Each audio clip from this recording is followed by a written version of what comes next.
Hello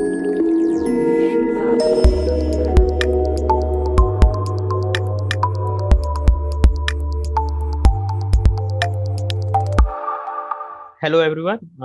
Welcome to this talk on Apache Ozone and how did we design Ozone to become a high performance object store for analytics workload.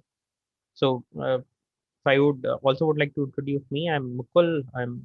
I work at Cloudera and I'm here along with my friend and colleague Rakesh, and we both are Apache committers and PMC members.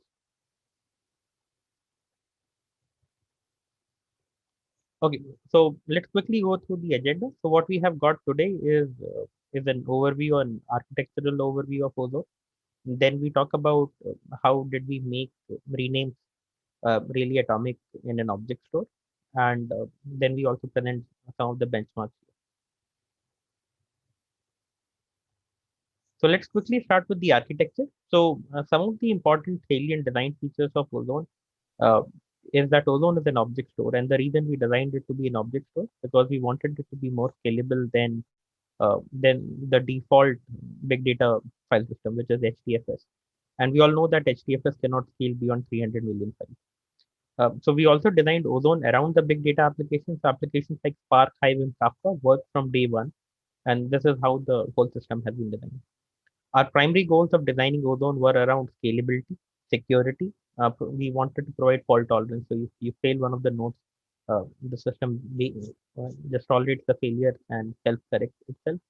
We provide ease of administration via something called Recon, which I would talk in more details later on. Ozone has been designed to be multi-protocol, and when I'm saying multi-protocol, we want to add support for multiple kind of interfaces. So the most important one for the big data workloads is the Hadoop compatible file system. We also provide support for S3 protocol, and using this, you can read write data using the Amazon S3 protocol. And this actually helps in private cloud like scenarios where you can use Ozone to set up your own private cloud. We obviously have the RPC client, which is the real network interface of how Ozone client and servers talk to each other. As well as we have plans of adding support for NFS and POSIX support later on. Uh, Another important feature which I would like to call out is that Ozone is cloud native compliant. So most of our testing which we do in Ozone is based on Kubernetes, and we are able to deploy Ozone inside Kubernetes containers, as well as Ozone can also be exposed as a storage system which can be used by Kubernetes containers. We uh, Another really important salient design feature was to use some of the robust known building blocks around in the system. So we use Raft for implementing high availability. We use RocksDB to store the metadata, and we know that RocksDB scales really well with a large amount of metadata. We use gRPC for streaming transport and Netty for data transport. Uh, and I mean, some of these systems have helped in improving both our performance as well as ease of implementation. And we follow the Hadoop security model. This is the de facto security model in the big data world. Okay, let's quickly go through the architectural diagram. So I'll start from the right side. If you would see in Ozone uh, consists of something called the Ozone Manager, which is the namespace manager. This is where all the name to block mapping as well as things like ACLs and file permission, all of these are stored in here. Below that, we have the storage container manager. Storage container manager is essentially the block space manager, and this takes care of things like cluster ownership. So basically, the data nodes heartbeat to the storage container manager, and if one of the data node is lost, it's the responsibility of the storage container manager to identify the lost data node, re-trigger replication, and reheal the system. Also, if we go further below that, we have got the data nodes. These data nodes are essentially, in theory, similar to HDFS data nodes. However, the way we write data is definitely different. The data layout is different than HDFS, but in principle, they are providing the same set of functionality as HDFS data nodes are providing. Another uh, recent addition which we have done to Ozone is now that Ozone Manager and Storage Container Manager are highly available. So Ozone is now enterprise ready file system which can be used, and there is no single point of failure inside the whole thing. Uh, on the right, if you would see, we have something called the recon server, and I talked about ease of administration earlier. So what recon server provides is essentially a utility which gets continuous information streamed to it from Ozone Manager, Storage Content Manager, and data nodes.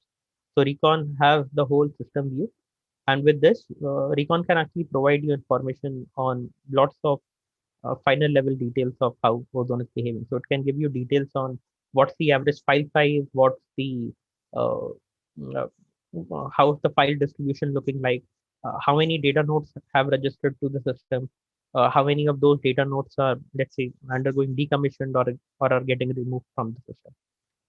So, so these are the basic building blocks of Ozone. If we go on to the left, we have the interfaces or how we can talk to Ozone. So on the top, we have the Ozone file system connector. This is the Hadoop compatible file system. And this is using which all the big data workloads like Hive, Spark, and Kafka talk to Ozone. So they talk to Ozone via this file system connector. Below that, we have the CLI shell. This is exactly similar to our Hadoop file system shell. And this would give you functionalities to basically query Ozone as an object store and as a file system, as well as you can also provide some admin operations on Ozone. At the bottom, you have got the S3 gateways, and this is our REST endpoint. And using this, we provide access to Ozone data stored on Ozone using the S3 protocol, which we have.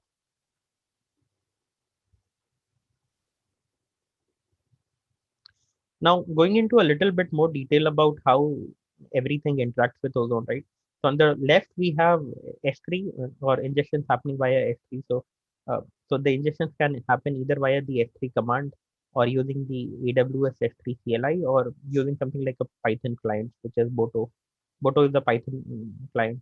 On the top, you can also browse the data inside Ozone using the S3 browser as well as use the data which is stored inside Ozone inside a Kubernetes container using the S3 protocol. On the right hand side, we have got the traditional big data workloads like Hive, Spark, and Flink, Kafka. I mean, we do not have everything in here. So basically, I mean, when applications or the big data workloads have talked to Ozone, they can talk to it over either using the Ozone file system or S3 or I mean, and or a UFS kind of.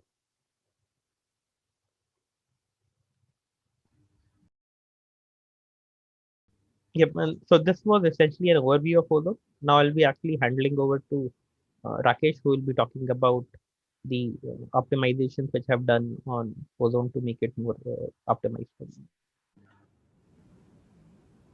Thank you, Mukul. Hello, everyone. I am going to talk about the file system optimizations work that we have done in the Apache Ozone Object Storage System and makes it well suitable for running the big data analytics workload. This feature is already available in the Apache Ozone Git repository and will be included in the upcoming Ozone releases. Before we talk about Ozone work, I would like to touch upon the Hadoop compatible file system API. This is a standard API that encapsulates most of the commonly used file system operations like creating a file, creating a directory, delete, rename, and list operations, and so on. It includes all the HDFS features. And the good thing with this API is that once you integrate the Hadoop ecosystem components like Apache Hive, Spark, Impala, and traditional MapReduce, users can invoke or perform file system like operations without worrying about the underlying storage system. It could be Microsoft Azure, Amazon S3. They can write their own connectors and convert these codes into their own specific functionalities. Apache Ozone has basic Ozone file system implementation that covers most of the HDFS features. A big thanks to Apache Hadoop community for for the hard work in maintaining this beautiful API.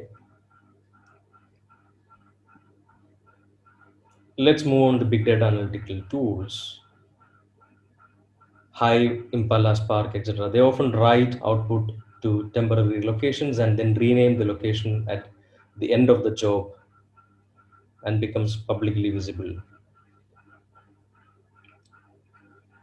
So during the course of execution, directory rename is a mechanism that widely used to commit the work of a task and job.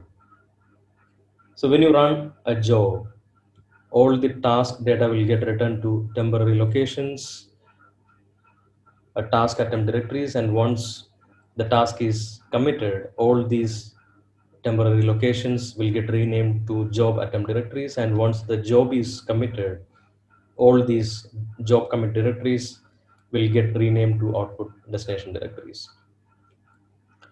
Now the job committers of Hive, Spark, and Emma, they demands atomic rename delete for consistent listing operations. Also the rename or delete that impacts the overall job performance. And how the rename is implemented in object store. It's pretty simple. They do copy the key to a new file or new key and then delete the original key. Let's imagine there are thousands of subfiles and subdirectories exist. And when I'm going to rename the root directory, it will be painful operation, right? Why directory rename delete is costly in the Ozone perspective? So left hand side, you can see the sample file system namespace, which has a depth of 3 directory 1 slash directory 2 slash directory 3, which holds millions of files. And all these get put into a key table which is a RocksDB database, and where we store the keys in this fashion. So you can see the prefix path volume bucket 1 directory 1, which get duplicated all over the files. So now let's imagine when I'm going to rename directory 1, it has to list all the files and subdirectories under directory 1 and then update the metadata. It will be a costly operation.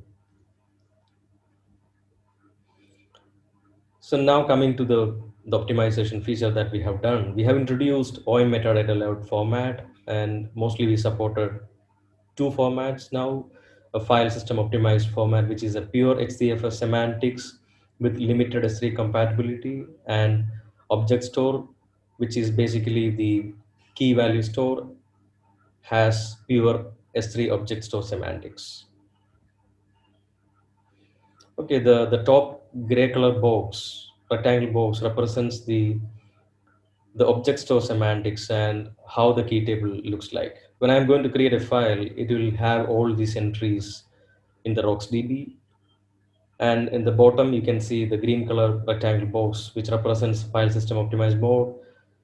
We borrowed the concept from Unix, the directory table concept from the Unix, and we have splitted the key table into directory table and file table. And the same file, when I'm going to write using file system optimized mode, the bucket ID will become the root directory.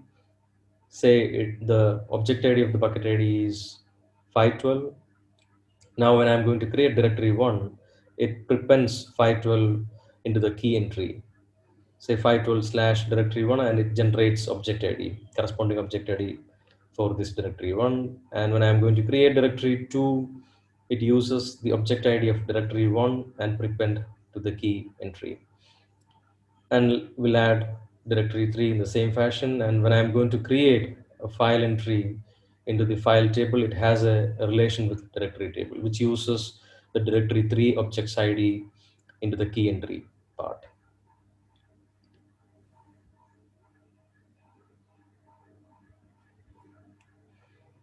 So now let's see how the directory rename handles in the new layout, FSO layout. So when I'm going to rename directory 1 to directory 1 underscore new, what it will do is the first row you can see, it is a simple straightforward operation. Just update one row in the RocksDB, 512 slash directory 1 underscore new, and that's it. It's not going to update all the subdirectories and subfiles. Automatically it get reflected. And we do a top-down parcel traversal for the list operation. When I'm trying to list the content of directory 1 underscore new, it looks directly to the RocksDB and get the object ID, corresponding object ID 1024, and move on to the next directory 1024, slash directory 2 and then find out its object ID, and then directory 3 and then list all the files under directory 3. And we use practice transaction ID for the generation of this object ID. So the uniqueness is maintained in the system using the practice transaction ID. There won't be any duplicate entries. Also, user want to create a directory 1 again in the system. It generates a new object ID corresponding to directory 1, and there won't be any issues of creating the directory 1 again. The same way when I'm going to delete a directory in the FSO layout, what happens is it again picks the first row 512 slash directory 1 and it removes the entry from the rocksdb. Now all the subfiles, subdirectories starting with 1024 prefix, it will become orphan. And we use a async way of cleaning up all these subdirectories and subfiles in the system. And we have done a few performance benchmark. So in that, what we observed that Ozone outperforms other S3 like object store, because S3, like we saw, file rename has a copy and delete original file, and it has a severely bad performance. The same way for the directory rename. So one good thing in our implementation is that we have seen the deterministic performance number irrespective of the depth of the file system namespace. For example, we saw directory 1 slash 2 slash 3 in the namespace. Let's say there are 10 depth in the system. Our performance numbers remain same because we do our rename and delete algorithm finishes in order of 1 complexity. Let's see some of the micro benchmark results. So we used Ozone DTSG Freon tool to generate a number of directories and files and then perform the rename operation. The first row you can see we maintained a depth 3 constant across all these test cases. And the first row you can see the span 10. It generates 10 directories and 10 files in one level, and the second level again the same thing. So now it generates around 300 directories and 600 files. So with FSO layout, we could see it finishes in 21 milliseconds, but in the object store layout, it took nearly 2 seconds. And now move on to the ninth row. We increased the number of span up to 90 and verified the behavior and the function, the performance numbers. We could see that around 24K directories and 49K files created in the system. And with FSO layout, we remain same, almost same, less than 100 milliseconds. But on the other side, object store, it increases the performance numbers to 167 seconds.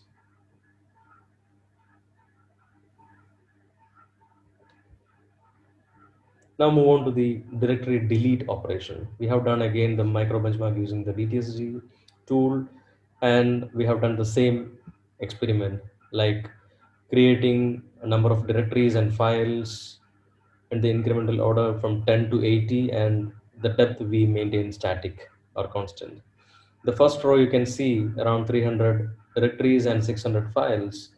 We took 9 milliseconds, but on the object store layout, 188 milliseconds. And move on to the last 8th row, you could see around 19K directories and 38K files. So we remain almost constant, 7 milliseconds, less than 10 milliseconds with FSO layout. But in the other side, object store layout, it is keep on increasing, and it took nearly 7 seconds. The reason for the performance gain is that with FSO layout, the client invokes a rename delete by sending parent directory to OM in a single RPC call. But in the object store layout, it invokes a rename delete RPC calls for each and every subpaths in the tree, and that will involves too many RPC calls. You can correlate this with a job execution. When I'm going to execute a job, the task creates thousands of directories and files, and once the job is completed, all these get renamed, temporary locations will get renamed to the output directory. So the rename and delete operation performance will heavily impact the job execution. So we have done a performance benchmark with high drop tables, and we have created a catalog sales table with 5K subfiles and directories. So what we have seen, we compared with Apache HDFS. So we could see that it finishes within a second. With FSO layout, we also finished the same order less than 1 second, but coming to the OBS layout, we could see that it took 12 seconds to complete. So when you drop a table or when you execute a table drop query, internally what it does is it will invoke a file system to delete, but it does a rename operation, moves the table content to trash directory. Now the summary is that when I do a rename and delete operation with Ozone, it's way better than S3 like object stores. Also, Ozone guarantees with FSO layout, it guarantees atomic operations, same as HDFS. Also the performance numbers, which is in the same order as HDFS. Thank you, everyone. You can reach out to Rakesh and Mukul for any queries or clarifications. Also, you can reach out to dev community, and we have a vibrant community members. So we will help you in contributions and welcome all contributions. And you can look at the Ozone roadmap for the future features and the highlights. Thank you. Thank you for listening to the talk.